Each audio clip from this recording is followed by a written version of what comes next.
Hi, and welcome to David Essel Alive, helping Americans heal, the most positive podcast in this galaxy and every other one as well on Buzzsprout.com. Welcome to another edition. I'm so excited to be with you today. We're going to talk about ADHD and meditation. ADHD and meditation. Is it even possible? I've worked with so many people over the last 43 years that we've been in this business that with either ADD or ADHD, and they're wondering how it is that everyone's getting all these benefits out of meditation when they can't even sit still. They cannot even do it. I did another video on ADD and meditation, but this is on ADHD, attention deficit hyperactivity disorder. Now, I'm going to give you a personal background.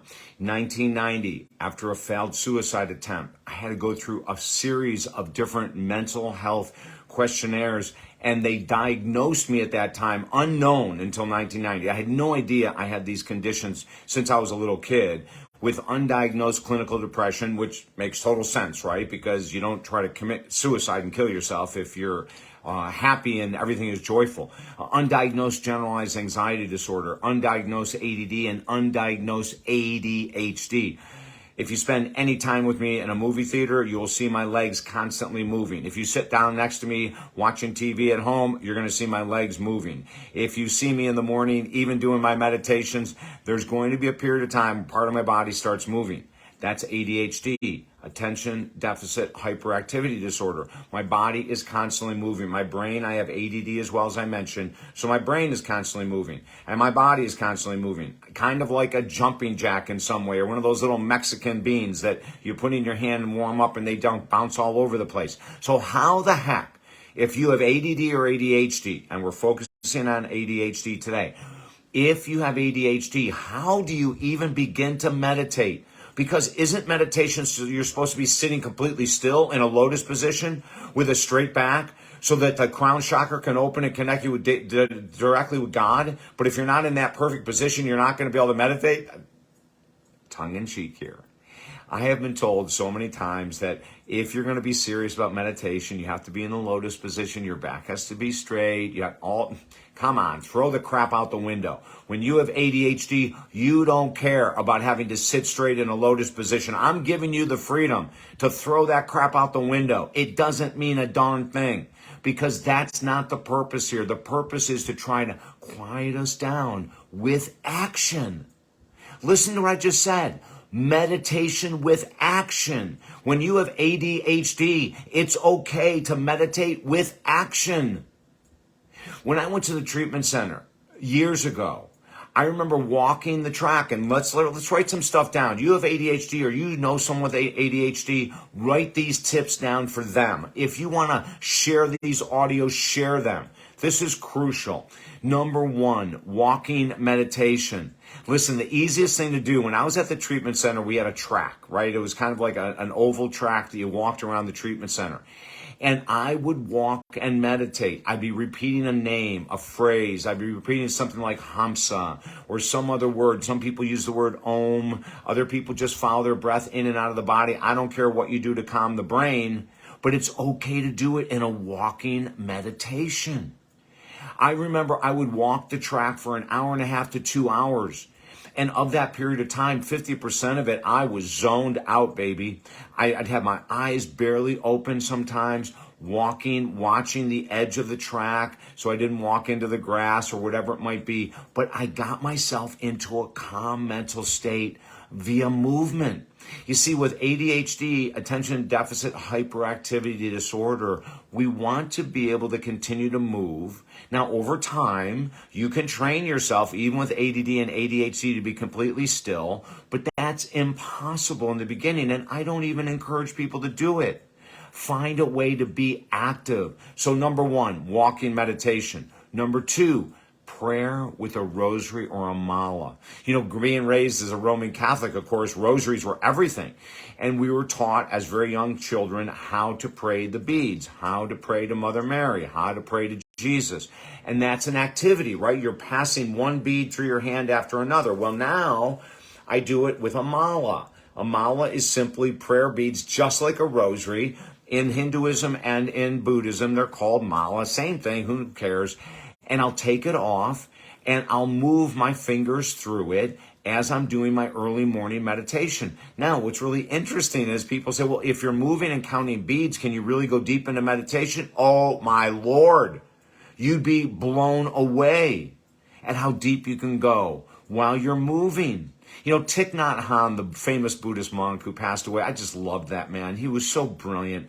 I remember one time he was in Key West doing this massive presentation at this outdoor event, and it was just a bunch of grass, and people were all over it. It was crammed. And he opened it up by saying something so beautiful. He said, it doesn't matter what religion you come from. It doesn't matter if you're an atheist. It doesn't matter if you're simply spiritual. Nothing matters at all other than the fact that you're here with me today. And I love that statement. He was a guy that loved meditation. He was a guy that talked about meditation all the time.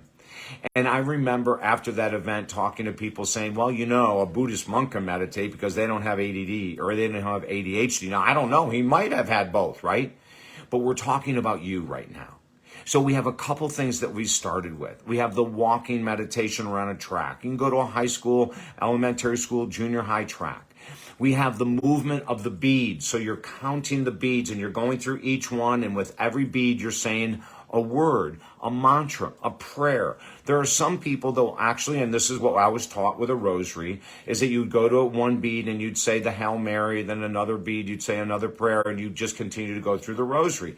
Well, with a mala, it can be the same thing. You can use the same word like Hamsa or Om with every time you go to the next bead.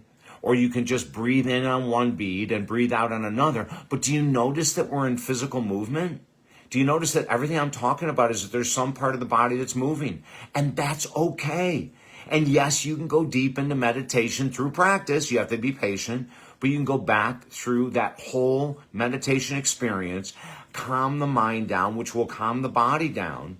And at the end of your 2 minutes or 3 minutes to begin, because I'm going to tell you right now, I wouldn't start it more than that.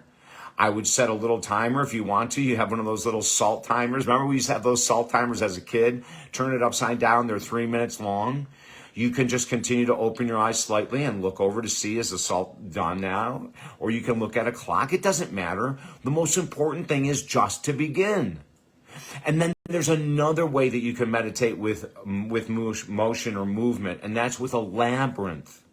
Now, if you don't know what a labyrinth is, Google it. Labyrynth. Labyrinths have been created. They're extremely spiritual, where you walk around a circle to get into the center, and then you follow that circle back out to get to the entrance of the labyrinth. Oh my Lord, they're gorgeous. And it's like little stone pathways. So you can keep your eyes down. You can be looking barely at the ground with your eyes just open, just a little bit, just a little slit in your eyes so you can see where you're walking. And you can do your breathing or your mantra meditation repetition or your prayer repetition while you walk the labyrinth. So there's many different opportunities for people with attention deficit hyperactivity disorder to be able to calm the brain and the body at the same time while you're getting that benefit of meditation in movement. Listen, if I can help you at all, contact me at talkdavid.com. Share these audios, these videos with people so they know that there's options. We don't have to make excuses and say, well, I wish I could be calmer, but I have ADD. I wish I could be calmer and meditate, but I have ADHD. It's not necessary. Follow what I'm sharing. And remember the most important thing I said. Start out with 2 or 3 minutes maximum. The last tip I'm going to give you is this. A guided meditation. Now, for people with attention deficit hyperactivity disorder, there are some of us that can benefit just through a guided meditation. What does that mean? That means it's a meditation audio where someone is telling you what to do via the meditation.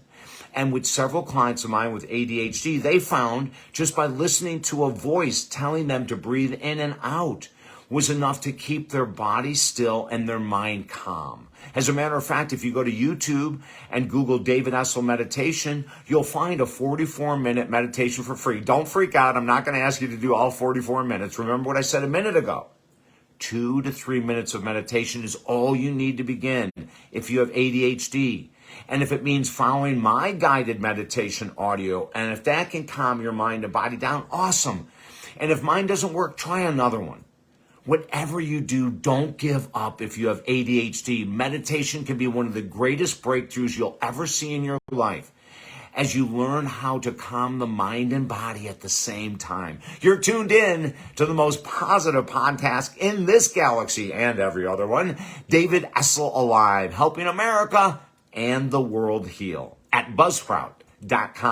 Check us out at our website, talkdavid.com. We have 3 of our top-selling books absolutely free. One's on meditation, one's on helping Americans heal. The other one is the Ultimate Gratitude Journal. They're all free at talkdavid.com. Go there right now. And also, if you want to talk more about ADD or ADHD and meditation, we offer everyone a free 20-minute discovery call. Go to the website, set up the call, let you and I talk. I'll share everything I have so that you can get into the mindset of calmness, of mind-body control, which is available to anyone. And remember, David Essel Live, helping Americans heal, the most positive podcast in the galaxy, is here for one reason only: to give you good news on a daily basis. I'm David Essel, and I'll look forward to connecting with you very soon.